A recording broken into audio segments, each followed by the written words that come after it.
señor presidente. Buenos días a todos los presentes. Elide Fernández, de Noticias del Movimiento Conciencia y colaboradora del programa radiofónico Iztaccíhuatl en el Sendero de la Luna, así como de un canal internacional de YouTube, Animales con Derechos, Uniendo Causas, Conectando Derechos.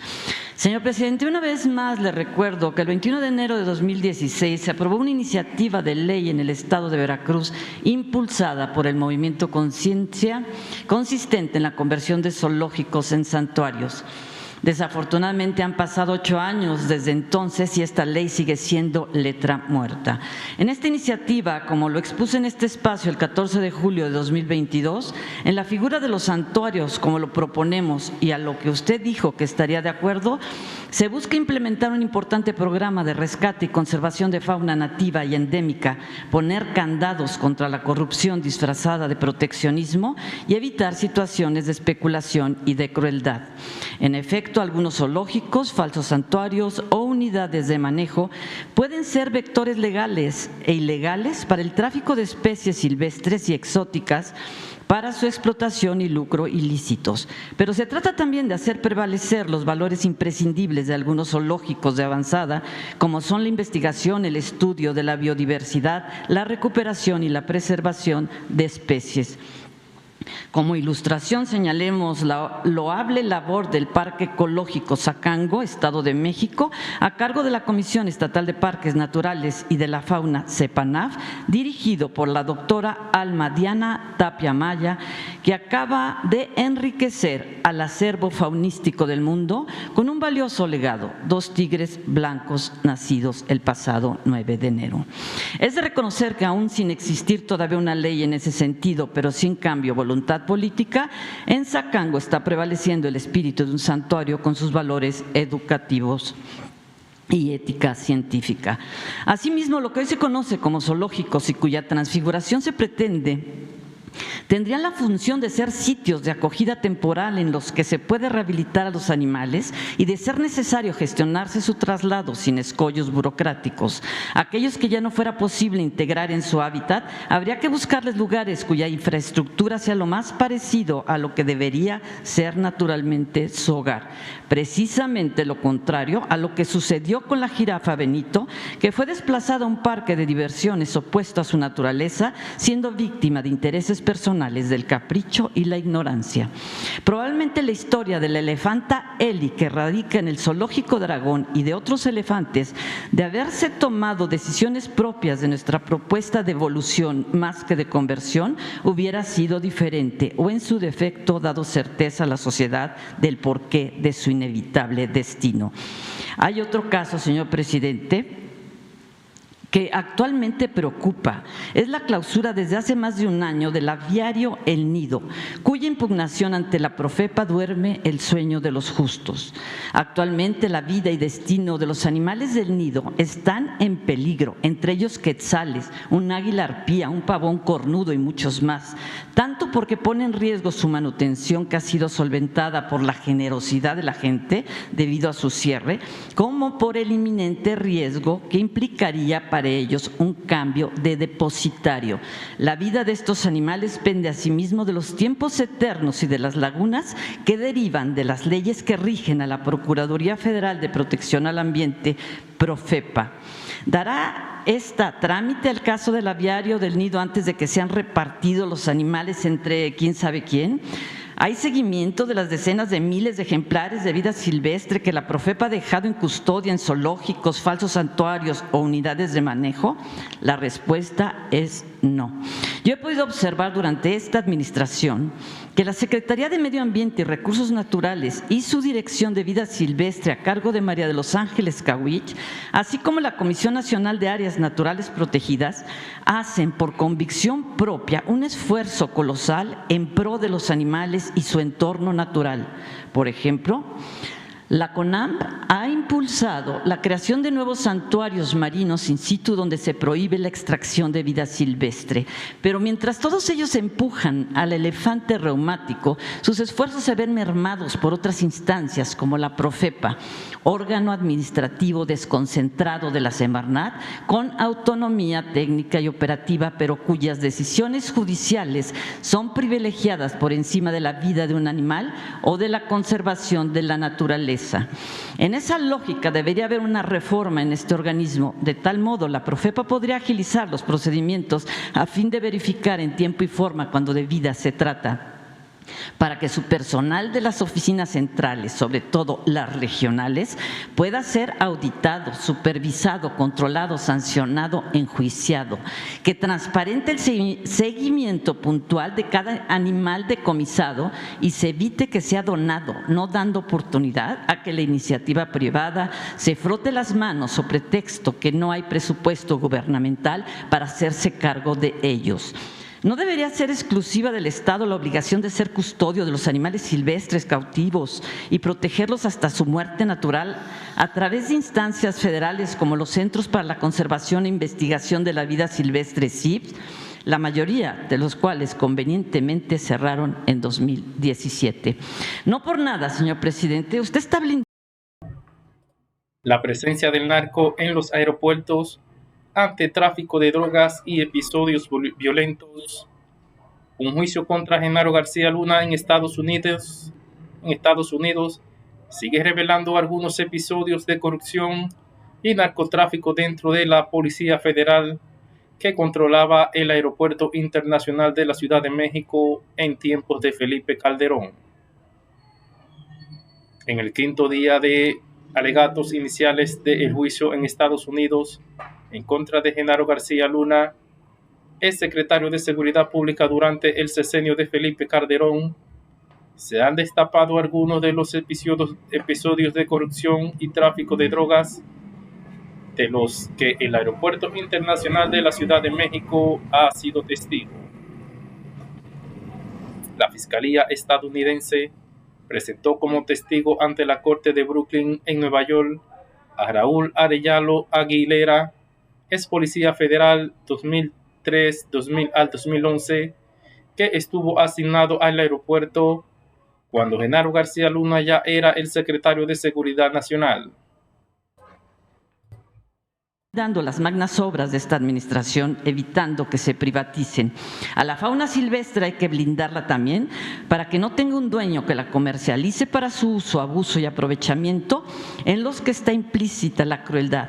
Primeramente porque son seres que sienten y sufren, y segundo porque juegan un papel fundamental para nuestra supervivencia y la salud del planeta. Se ha visibilizado en estos días cómo son tratados estos animales, cual si fueran pelotas que van y vienen, sin saber ¿dónde quedó la bolita? Se donan, se decomisan, se intercambian, se compran, se venden, se regalan, se exhiben al antojo y voluntad de alguien. No faltan los oportunistas que utilizan a estos emblemáticos y redituables animales como rehenes, aprovechando las leyes laxas y vacíos de información con fines perversos políticos e ideológicos.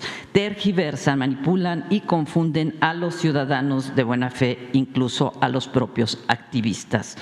Para concluir en el tema de zoológicos, la diputada Marisol García Segura presentó una iniciativa con proyecto de decreto que reforma los artículos 78 y 78 bis de la Ley General de Vida Silvestre, que ha tomado como referencia la ley aprobada en Veracruz, pero evidentemente restaurada y actualizada, misma que ya fue turnada a la Comisión de Medio Ambiente y Recursos Naturales para su dictamen. Necesitaremos de su apoyo, señor presidente, para persuadir a que se dictamine la iniciativa de la diputada García Segura. Por otra parte, en lo que se refiere a la Profepa, llegar tarde a una verificación o falta de inspección ha sido causa de la muerte de personas, animales o desastres ambientales. Un atavismo de décadas que, según su titular, Blanca Alicia Mendoza Vera, se trató de reformar al principio de esta administración, pero que no se cristalizó. La pregunta, señor presidente, ¿será posible aún esa reforma a la Profepa? Si me permite otra pregunta. Bueno, vamos a pedirle a María Luisa Albores que atienda lo que estás planteando. Es importante que te comente, te adelante, que el día 5, el lunes, vamos a presentar las iniciativas de reforma a la Constitución y, como acordamos, va a tratarse en una de estas reformas el evitar, el prohibir el maltrato a animales. Entonces, de esa reforma constitucional se deben de desprender las leyes específicas o la ley secundaria para garantizar, si se aprueba este mandato constitucional. Gracias, señor presidente. Otra pregunta. Señor presidente, cuando se afirma que es tiempo de mujeres, es porque su voz, a veces históricamente silenciada, está surgiendo con nuevos retos, con nuevos bríos, con otra sensibilidad que complementa y con altura de miras que apunta en todas direcciones en pro del fomento de la justicia, la equidad y la construcción de paz. En ese sentido, Rosa Isela Rodríguez, secretaria de Seguridad y Protección Ciudadana, dio a conocer un decálogo de acciones para erradicar la crueldad contra los animales como estrategia de prevención del delito y por ser generadora de conductas antisociales. El conocimiento basado en rigurosos estudios dan constancia de que los abusadores suelen utilizar la amenaza de ejercer violencia contra un animal con el fin de constreñir y controlar a sus víctimas humanas.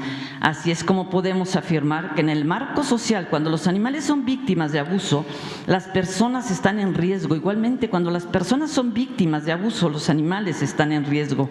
En efecto, como consta en una investigación de la doctora Nuria Querol, las dinámicas de violencia familiar revelan que el 71% de las mujeres violentadas que ingresan en refugios para mujeres y convivían con animales refieren que su agresor había amenazado, herido, mutilado, matado a sus animales como medio para coaccionarlas, controlar. Avanza cooperación entre México y Estados Unidos para atender migración. Se presentaron 10 acuerdos. Los gobiernos de México y Estados Unidos lograron el pasado viernes 19 de enero 10 acuerdos orientados a la atención del fenómeno migratorio de forma integral y conjunta, informó la secretaria de Relaciones Exteriores, Alicia Bárcena Ibarra, en conferencia de prensa matutina con el presidente Andrés Manuel López Obrador. En la reunión de la comitiva estadounidense, encabezada por el secretario de Estado, Antony Blinken, se reconoció que el fenómeno migratorio no es exclusivo de México y Estados Unidos, porque la mayoría de la población migrante procede de países de Centroamérica, así como de Colombia, Ecuador y Venezuela. Las autoridades del país vecino reconocieron las acciones de México en materia de migración al reducir la presión que había en la frontera en diciembre pasado, la cual pasó de 12.498 migrantes a 6.751.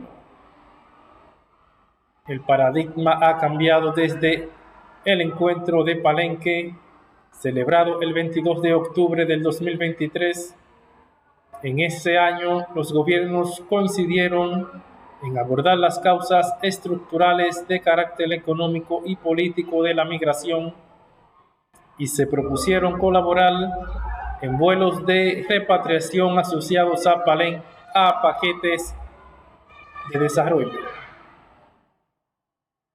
En México, México ya está haciendo esto con Venezuela, Guatemala, Honduras y con todos los países que retornamos sin migrantes, pero ya con un paquete de desarrollo y desde luego expandir las vías de migración ordenadas, abundó la Secretaría Bárcena Ibarra.